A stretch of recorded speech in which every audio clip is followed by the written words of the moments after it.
Hello, I'm reading chapter 13 of How to Be a Pirate. The argument. The graze on Hiccup's chest was actually deeper than he had realised in the terror of the moment. It would leave a scar that would stay with him for the rest of his life as a reminder of a morning spent on the Isle of the Scullions.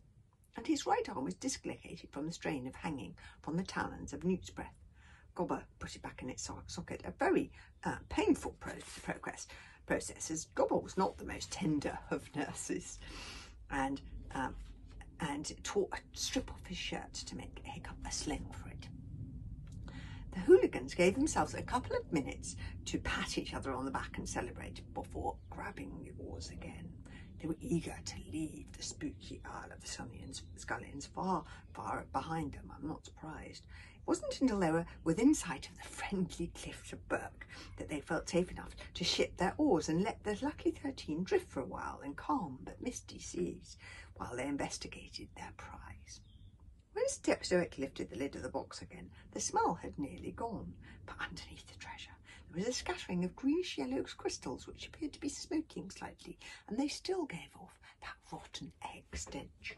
These were what Grimbeard had used to booby-trap the box. As soon as they came into contact with the air, they let off their smell, which then alerted the Scullions.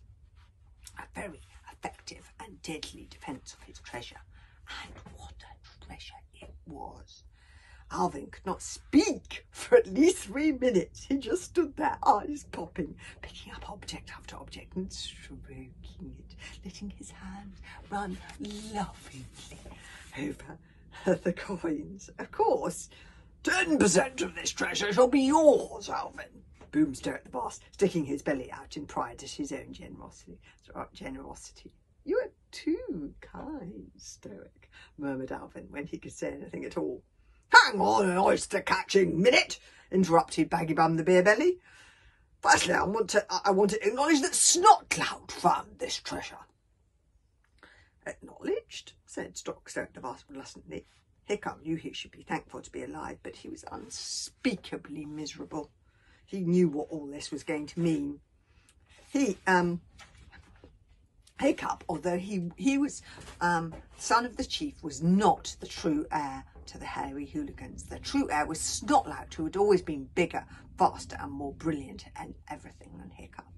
Secondly, continued Bugabum, as the finder of the treasure, technically it belongs to my son, Snotlout, and I don't know whether Snotlout feels like giving any of it away to some stranger.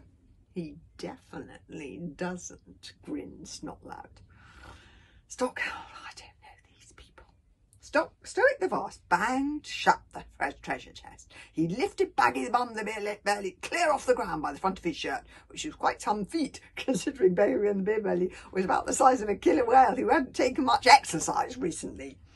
I am the chief of this tribe, roared Stoic the Vast. I launched this expedition to find the treasure of Grimbeard the Ghastly, and this treasure belongs to me, and me alone. Baggy and the Beerbelly gave Stoic a quick jab in the kidney, which made Stoic drop him sharpish. He yelled right back in Stoic's face, well, maybe you've been chief of this tribe too long, big brother. Maybe this is a sign from the gods that it's time you retired. What did that prophecy say about the heir finding the treasure? If my son is the heir, maybe that just makes me the chief of the tribe, not you. Oh, my goodness. No, yelled. Oh, look at that. Oh, my goodness. There they are, arguing with each other, the brothers.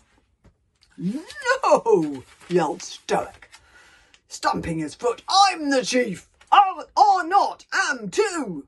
They had grabbed each other by the shoulders and were carrying out a staring contest, the horns on their helmets locked together like a couple of arguing stags. Oh, go off, said Stoic with quite an sinister emphasis. No, you neff off, replied Baggy Bum. No, you neff off, you, etc., etc. While all this was going on, nobody noticed Alvin doing something rather strange. When the Lucky 13 sailed into easy flying distance of the cliffs of Burke, most of the dragons had flown off back to the Hooligan village for food and rest. The only one who'd remained on the Lucky 13 was Toothless. Toothless, who was a lazy little creature, considered this was too far to fly, and he had caught himself a couple of nice plump mackerel on the way. So there he still was on the deck, watching the fight with interest. For some strange reason of his own, Alvin picked up a heavy, empty barrel.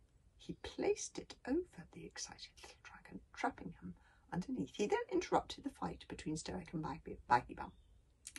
Now, now, said Alvin soothingly, little clams in their shells agree. This should be a joyful moment, the beginning of a glorious new era for the hooligan tribe. There is plenty of treasure for all of you. I propose a toast to celebrate the finding of the treasure.